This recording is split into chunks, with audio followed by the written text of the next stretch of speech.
Hello friends, तो welcome to our next class. आज की हमारी क्लास जो होने वाली है वो मैं करने वाला हूँ कंजंक्शंस पे। तो कल हमने वर्ब्स, एडवर्ब्स, प्रोनाउंस, नाउन्स ये सारे हमने ऑलरेडी देख लिए। आज हम समझने वाले हैं कंजंक्शंस। कंजंक्शंस भी एक इम्पॉर्टेंट पार्ट है इंग्लिश सेंटेंसेस का। काफ़ी सेंटेंस का मीनिंग बदल जाता है डिपेंडिंग ऑफ कि आप कौन सा कंजंक्शन यूज़ कर रहे हो। तो कंजंक्शंस को समझ लेते हैं। एक बार आपको ओवरव्यू तो यूट्यूब पे हमारी डेली क्लासेस में डालते रहता हूँ। आई होप आप लोग वो सारी क्लासेस फॉलो कर रहे हैं, नोट्स बना रहे हैं। अगर आप पर्सनली नोट्स नहीं बना रहे हैं तो अगर आप मेरे इंग्लिश चैम्पियंस कोर्स में रजिस्टर्ड हैं तो मैं डेली उसकी पीडीएफ शेयर कर देता हूँ टेलीग्राम पे और व्हाट्सएप पे। तो आप लोग वहाँ से उसको सेव करके रिवाइज कर सकते हैं। चैम्पियंस कोर्स में डेली हम एक क्विज करते हैं 20 क्वेश्चंस का। डेली में आपको इडियम्स, वोकेबलरी और द इंडियन एक्सप्रेस के एडिटोरियल की भी सारी डिटेल्स भेज देता हूँ इन पीडीएफ फॉर्मेट। तो आपके लिए रिवीजन करने के लिए बहुत इजी हो जाता है। प्लस वीकली मैं एक मॉक टेस्ट करवाता हूँ जिसमें आपको स्कोर्स मिल जाते हैं। इन सब चीज़ों के अलावा मेन चीज़ है कि आप अपने डाउट्स क्लियर कर पाएँ। आपको कहीं पे अटक रहे हैं, कोई सा टॉपिक नहीं समझ आ रहा है, तो आप मेरे से पूछ सकते हैं। हम लोग उसको व्हाट्सएप पे क्लियर कर सकते हैं। मेन फंक्शनैलिटी है कि आप डाउट क्लियर करिए अपने। आपको कोई चीज़ नहीं समझ आ रही है या फिर कोई आपका वीक एरिया आपको लगता है कि ये बहुत बार ट्राई कर लिया लेकिन फिर भी क्लियर नहीं हो पा रहा है, तो आप लोग रीच आउट करिए। आप लोग वीडियो पे कमेंट कर सकते हैं या फिर अगर आप चैम्पियंस कोर्स में रजिस्टर्ड हैं तो उस ग्रुप में आप लिखिए कि आपको क्या प्रॉब्लम है। मैं पर्सनली आपकी वो प्रॉब्लम ट्राई करूँगा कि क्लियर करवा पाऊँ। आपको कोई भी ग्रामर का रूल होगा या फिर कोई सा भी रूल जो आपको नहीं क्लियर हो रहे हैं, कॉन्सेप्ट्स क्लियर नहीं हो पा रहे हैं, कोई क्वेश्चंस हैं जिसमें आप बार बार अटक रहे हैं, तो आई विल ट्राई कि आपको वो प्रॉब्लम सॉल्व हो पाए। चलिए, अब देख लेते हैं कि पहले हम देखते हैं कि क्लॉजेज और फ्रेजेस क्या होती हैं। अब ये देखना ज़रूरी क्यों है, क्योंकि कंजंक्शंस जो हैं वो क्लॉजेज और फ्रेजेस को कनेक्ट करते हैं, ज्वाइन करते हैं हमेशा। तो हमें पता होना चाहिए कि हम क्लॉज आइडेंटिफाई कर पाएँ किसी भी सेंटेंस का। तो क्लॉज क्या होता है? ग्रुप ऑफ वर्ड जिसमें एक सब्जेक्ट और एक वर्ब होता है। ठीक है, तो ऐसे ऐसे कोई ग्रुप ऑफ वर्ड जिसमें एक सब्जेक्ट मिलेगा आपको और एक वर्ब मिलेगा, वो इंग्लिश में एक क्लॉज कहलाएगा। इंडिपेंडेंट क्लॉज, अब क्लॉज में भी दो तरीके के क्लॉज मिलते हैं आपको। एक इंडिपेंडेंट मिलता है और एक डिपेंडेंट मिलता है। इंडिपेंडेंट क्लॉज क्या होता है? जो एक कंप्लीट आइडिया, एक कंप्लीट थॉट अपने में बता सकता है। वो आप पढ़ेंगे तो आप समझ जाएंगे कि हाँ, इस पार्ट का एक अपने में ही मतलब बन रहा है, मुझे कुछ और चीज़ नहीं चाहिए इसमें मतलब बनवाने के लिए। जैसे कि I went to the store, मैं स्टोर गया, मैं दुकान गया। इस पार्ट का अपने से एक मतलब बन जा रहा है क्योंकि इसमें एक सब्जेक्ट आ गया आए और एक वर्ब आ गया वेंट। ठीक है, तो सब्जेक्ट वर्ब पूरा है और एक एक्शन कंप्लीट हो रहा है इसमें। इट मीन्स कि ये एक इंडिपेंडेंट क्लॉज है। अब हम देख लेते हैं डिपेंडेंट क्लॉज क्या होता है। Dependent clause does not express a complete thought and relies on an independent clause. ठीक है, अब डिपेंडेंट क्लॉज का क्या होता है? जब आप वो पढ़ेंगे वो पार्ट, तो आपको लगेगा कि इस पार्ट में कुछ मिसिंग है, कुछ कमी है, और इसका अपने से ना एक पूरा मतलब नहीं निकल रहा है कि क्या कहना चाह रहा है ये इसमें।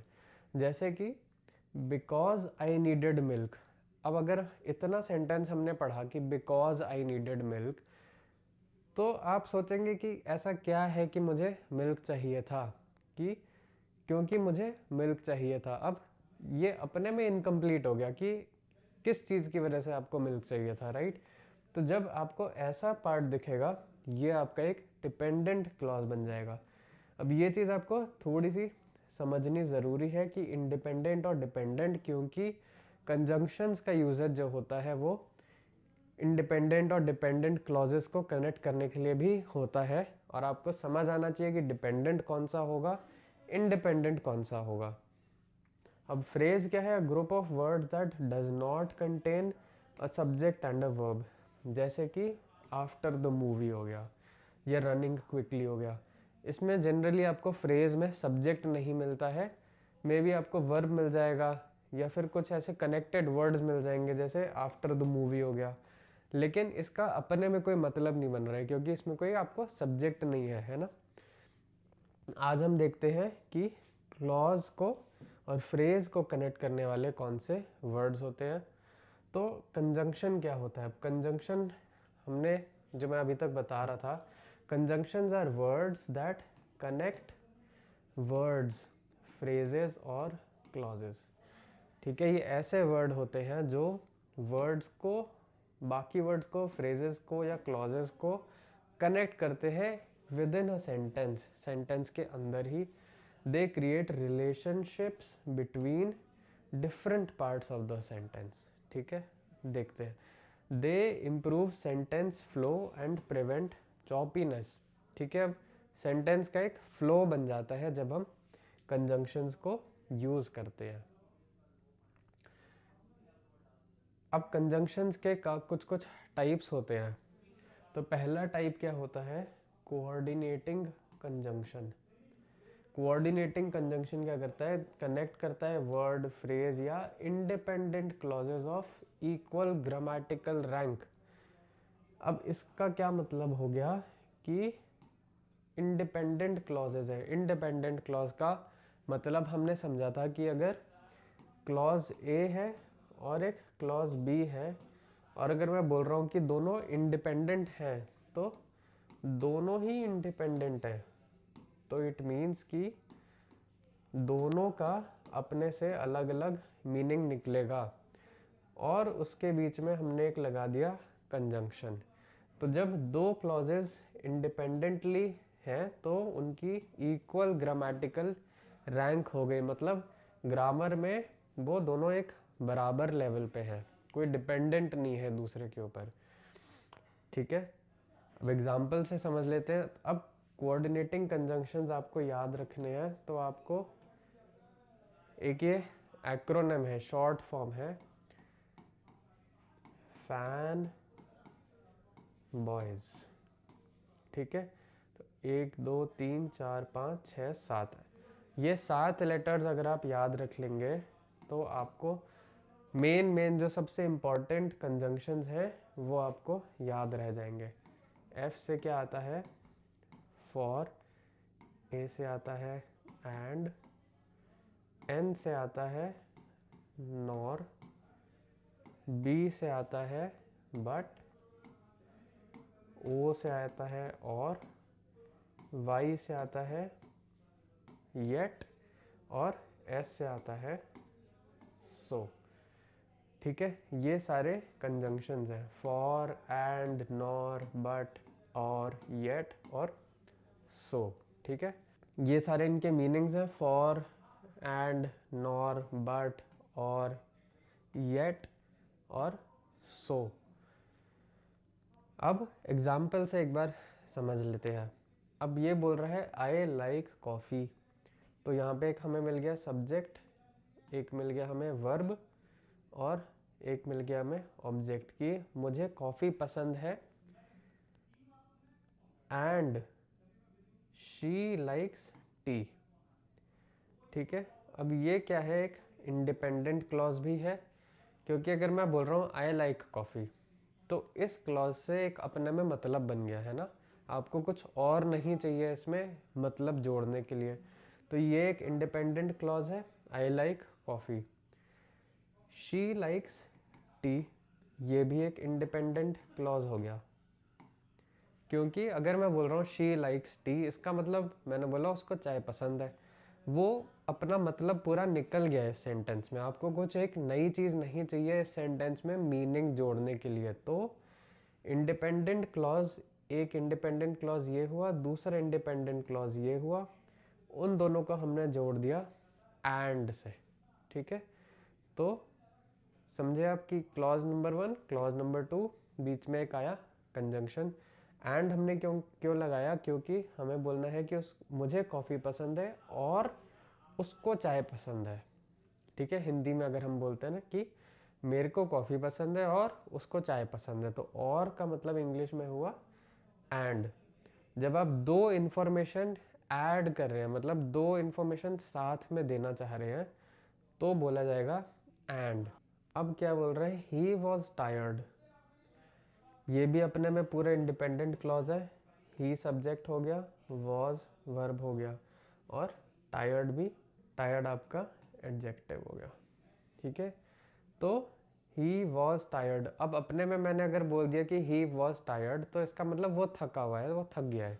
इसका मतलब ये अपना इंडिपेंडेंट क्लॉज है। दूसरा क्लॉज है ही फिनिश्ड हिज वर्क, सब्जेक्ट भी आ गया, वर्ब भी आ गया। अब अगर मैं बोलता हूँ ही फिनिश्ड हिज वर्क, इसका मतलब उसने अपना काम ख़त्म कर लिया है। अगेन ये इंडिपेंडेंट क्लॉज है क्योंकि इसका अपने से मतलब निकल रहा है, कुछ और चीज़ नहीं चाहिए, है ना। तो हमें मिल गए दो इंडिपेंडेंट क्लॉजेस, एक ये मिल गया, एक ये मिल गया।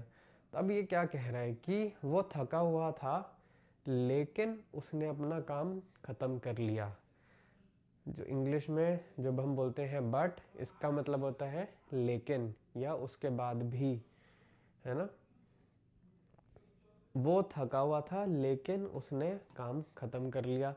यहाँ पे आप एंड लगाएंगे तो वो मीनिंग सही नहीं बनेगा, क्योंकि हम कहना ये चाह रहे हैं कि वो थक तो गया है लेकिन फिर भी उसने काम ख़त्म कर दिया। हिंदी में हम ऐसे नहीं बोलेंगे ना कि वो थक तो गया है और उसने काम ख़त्म कर दिया। हमें एक रिलेशन दिखाना है कि वो थका हुआ था लेकिन फिर भी उसने काम ख़त्म किया, इसलिए इधर यहाँ पे आएगा बट। नेक्स्ट हमारा सेंटेंस क्या होता है, she didn't study nor did she attend the class, ठीक है। नॉर हमारा यहाँ पे हमें दिख रहा है कंजंक्शन है। अब क्लॉजेस हमारे दो हैं, ये शी डिडंट स्टडी और nor did she attend the class. She didn't study, again आपका सब्जेक्ट भी आ गया है और वर्ब भी आ गया है ना। तो शी डिडंट स्टडी मतलब उसने पढ़ाई नहीं करी, अगेन ये एक पूरा इंडिपेंडेंट क्लॉज है। और nor did she attend the class, she didn't attend the class, इसका बेसिकली ये मतलब बनता है, क्योंकि अब इसको नेगेटिव है। नॉर जब होता है तो उसके बाद जो फॉलो करता है वो उसको नेगेटिव मीनिंग देता है।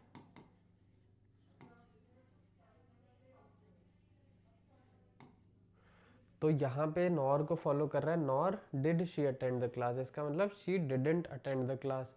तो अपने में ये भी इंडिपेंडेंस क्लॉज हो गया है, क्योंकि उस ये बोल रहा है कि उसने क्लास अटेंड नहीं करी। तो क्लॉज नंबर 1 और क्लॉज नंबर 2, अब इनमें हमें कौन सा कंजंक्शन लगाना है ये इंपॉर्टेंट है। She didn't study nor did she attend the class, तो उसने पढ़ाई भी नहीं करी और उसने क्लास भी अटेंड नहीं करी। तो ये पूरा सेंटेंस जब एक नेगेटिव बात कर रहे हैं, है ना, एक तरीके से ये एक नेगेटिव की बात कर रहे हैं कि उसने पढ़ाई भी नहीं करी, उसने क्लास भी अटेंड नहीं करी, है ना। तो जब नेगेटिव हम रीज़न दे एक मीनिंग निकालते हैं तो हमें नॉर का यूज़ करना होता है। अगेन आप यहाँ पे एंड अगर लिखेंगे तो क्या बनेगा, she didn't study and she didn't attend the class, ठीक है। वो सेंटेंस थोड़ा सा स्ट्रक्चर भी अलग आ जाएगा, वो आएगा she didn't study and she, फिर यहाँ पे आएगा डिडंट अटेंड द क्लास। अब यहाँ पे लेकिन हमने ऐसा करा है कि हमने खाली दो चीज़ें बता दी हैं कि उसने पढ़ाई भी नहीं करी और उसने क्लास अटेंड नहीं करी, लेकिन जब उसका और डीपर नेगेटिव मीनिंग देना होता है तो हमें नॉर करना होता है। नॉर का इंग्लिश में एक फीलिंग ऐसी निकल के आती है कि आप एक पूरी चीज़ को एक नेगेटिव मीनिंग देना चाह रहे हो, इसलिए यहाँ पे एक नॉर आना ज़रूरी है। ज़्यादातर नेगेटिव चीज़ों पे आपको चेक करना होगा कि शायद वहाँ पे नॉर आपको लगाना होगा, ठीक है। नेक्स्ट हमारे आते हैं सबऑर्डिनेटिंग कंजंक्शंस, ये भी बहुत इंपॉर्टेंट है। एसएससी में तो बहुत क्वेश्चंस आ चुके हैं, मैंने देखा है सबऑर्डिनेटिंग कंजंक्शंस के ऊपर कि पहला वर्ड जो होता है वो सबऑर्डिनेटिंग कंजंक्शन होता है और उसके आगे कुछ गलत लिखा होता है। तो ज़रूरी है कि आपको सबऑर्डिनेटिंग कंजंक्शंस रिकॉग्नाइज करने आने चाहिए। एज अ डेफिनेशन ये क्या करते हैं, ये कनेक्ट करते हैं डिपेंडेंट क्लॉज को एक इंडिपेंडेंट क्लॉज से।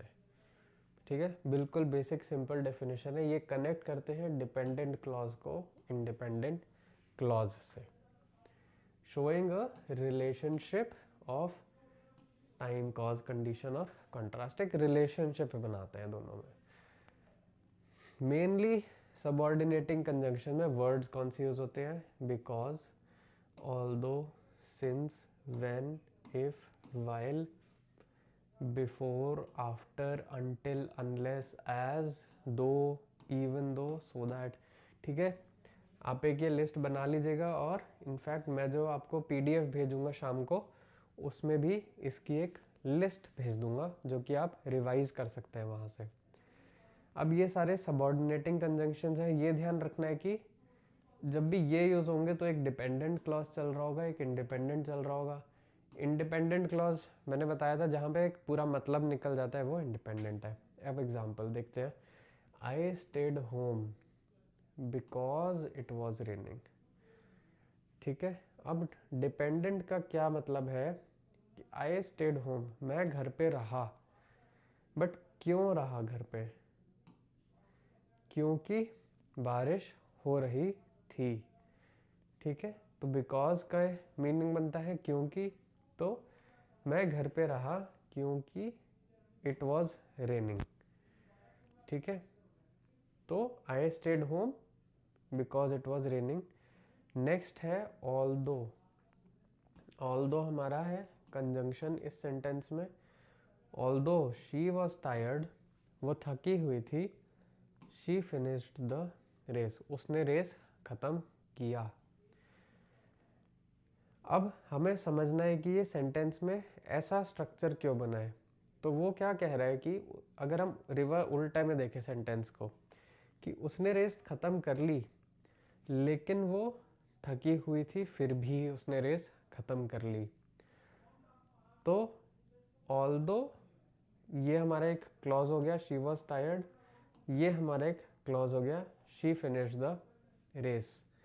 ठीक है, और इन दोनों को रिलेशनशिप में क्या कर रहा है? ऑल्दो। क्यों? क्योंकि उसने रेस खत्म कर ली, ये तो एक बात हो गई, ये एक क्लॉज हो गया। लेकिन उसको रिलेशन इंपॉर्टेंस क्या दे रहा है इस बात को कि वो थकी हुई थी फिर भी।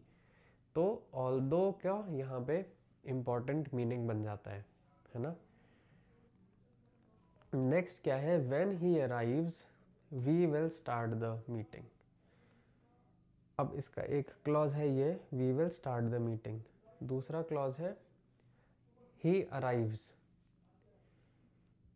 ठीक है, तो ये जो क्लॉज है, ये अगर हम फर्स्ट इसको माने कि we will start the meeting, ठीक है, इसका अपना मतलब बनता है। लेकिन कब कब शुरू करेंगे मीटिंग को?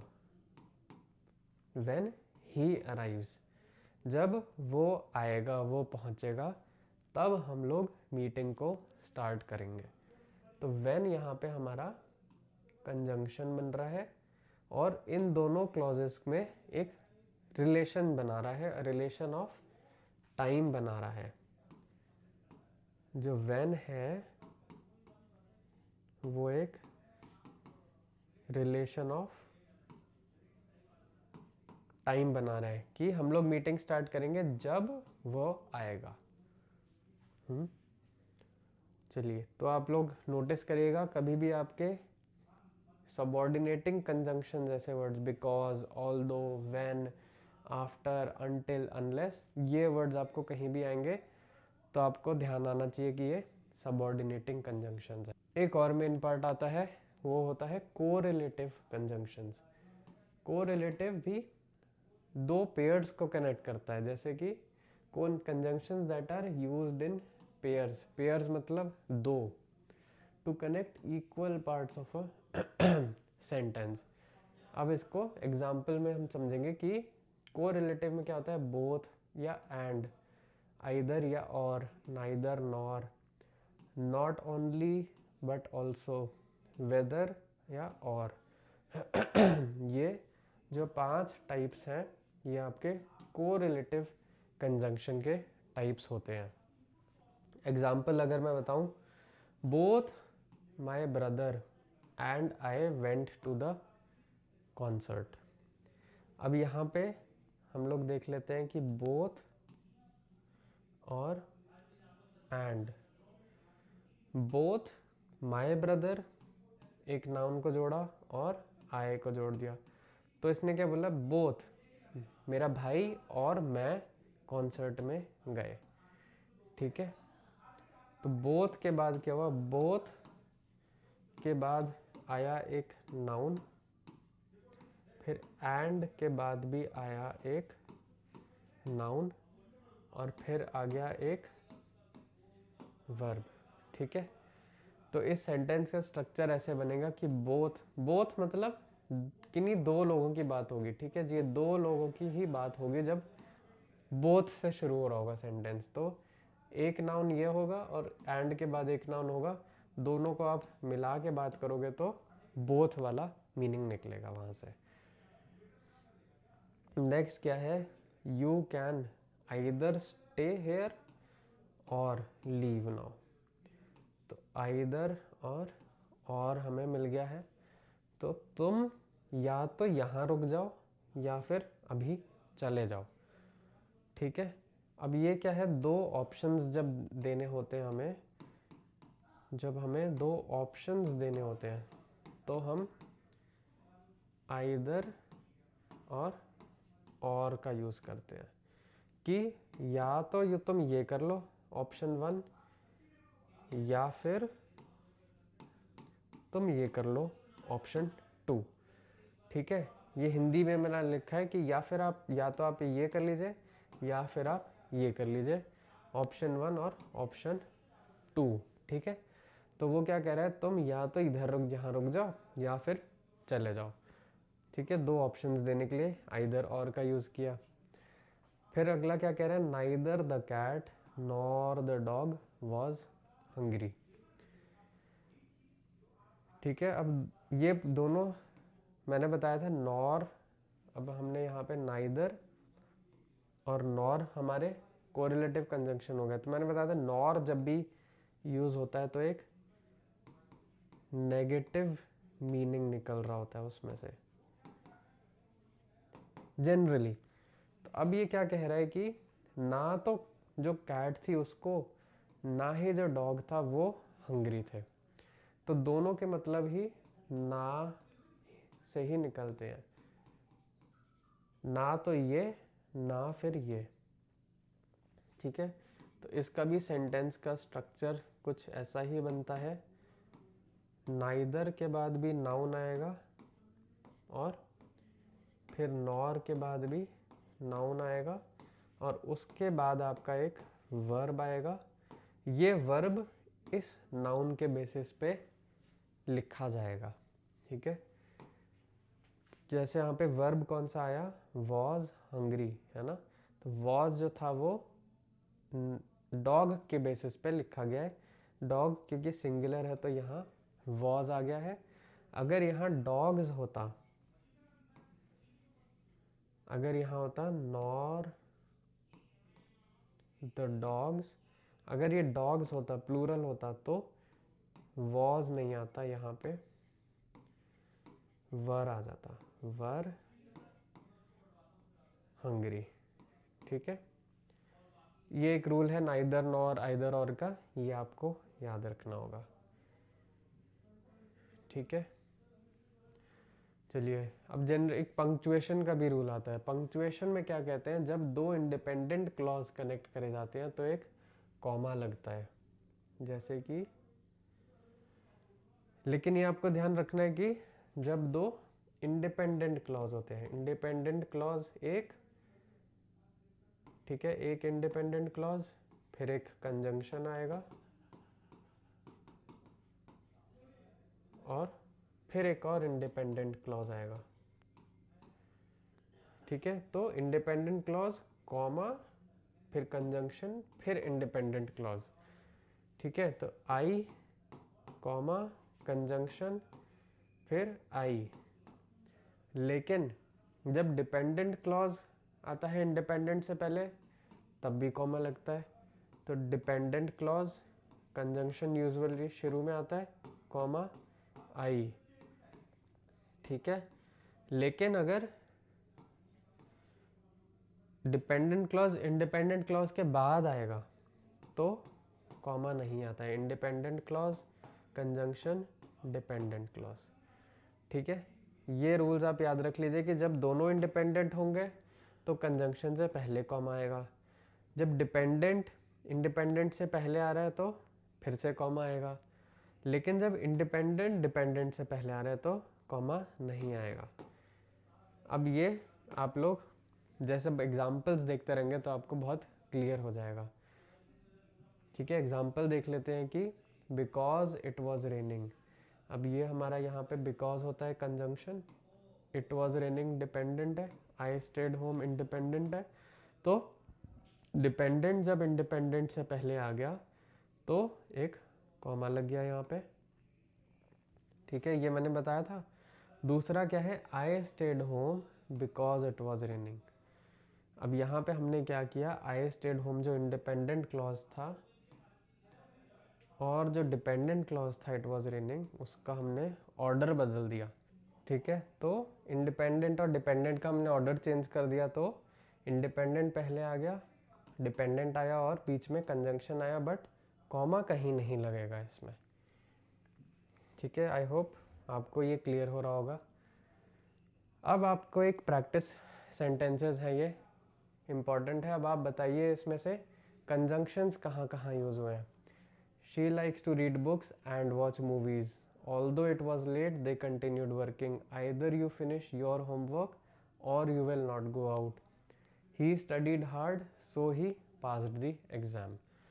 अब आप ये भी ध्यान दीजिएगा कि इसमें कहीं कहीं पे कॉमा लगा है, तो जो पिछली स्लाइड में हमने रूल्स पढ़े थे कॉमा के पंक्चुएशन के, उनको भी एक बार क्रॉस चेक करिए कि क्यों ये कॉमा यहाँ पे लगा है और कौन सा डिपेंडेंट क्लॉज है, कौन सा इंडिपेंडेंट क्लॉज है, ठीक है। ये आप प्रैक्टिस क्वेश्चंस कर लीजिए। अब यूजिंग कंजंक्शंस है, अब आपको फिल इन द ब्लैंक करना है। ये 3 सेंटेंसेस हैं, कुछ क्लॉजेस दिए हैं, आपको यहाँ पे कंजंक्शंस लगाने हैं करेक्ट वाले, ठीक है। चलिए आप ये प्रैक्टिस कीजिएगा। एक बार रिकैप कर लेते हैं। तो कोऑर्डिनेटिंग कंजंक्शन मैंने बताया था, फैन बॉयज़ आपको टर्म याद रखना है। इनके अलग अलग कंजंक्शंस बनते हैं, फॉर, एंड, नॉर, बट, और, येट और सो, ठीक है। आप फैन बॉय से याद रख सकते हैं कंजंक्शंस को। सबऑर्डिनेटिंग कंजंक्शंस, कोरिलेटिव और पंक्चुएशन के रूल्स, ये 4 चीज़ें अपनी कंजंक्शंस के अंदर आ जाती हैं। अगली क्लास हम करने वाले हैं प्रेपोजिशंस के ऊपर, ठीक है।